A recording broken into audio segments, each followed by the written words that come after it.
بسم اللہ الرحمن الرحیم۔ یہ توحیدخالص.com کی پیشکش ہے۔ اللہ تعالیٰ کی طرف سے دین کی نعمت اس کی قدرتی نعمتوں سے بھی بڑھ کر ہے۔ فرمانے والی تعالیٰ ہے سورۃ المائدہ میں، الیوم اکملت لکم دینکم واتممت علیکم نعمتی ورضیت لکم الاسلام دینا۔ آج میں نے تمہارے لیے تمہارا دین کامل کر دیا اور تم پر اپنی نعمت تمام کر دی اور تمہارے لیے اسلام کو دین کی حیثیت سے پسند کر لیا۔ اور فرمایا سورۃ المائدہ ہی میں، وَلَوْ أَنَّهُمْ أَقَامُوا التَّوْرَاةَ وَالْإِنْجِيلَ وَمَا أُنزِلَ إِلَيْهِمْ مِنْ رَبِّهِمْ لَأَكَلُوا مِنْ فَوْقِهِمْ وَمِنْ تَحْتِ أَرْجُلِهِمْ۔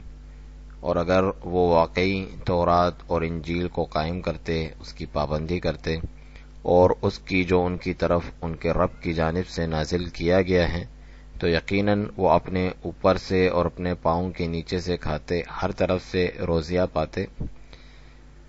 اسی طرح سنن نسائی میں سیدنا ابو ہریرہ رضی اللہ عنہ سے موقوفاً روایت ہے اور شیخ البانی نے اسے صحیح قرار دیا ہے کہ اقامت حد بأرض خیر لأہلها من مطر 40 لیلہ، زمین پر اللہ تعالیٰ کی ایک حد قائم کرنا لوگوں کے لیے 40 رات کی بارشوں سے بہتر ہے۔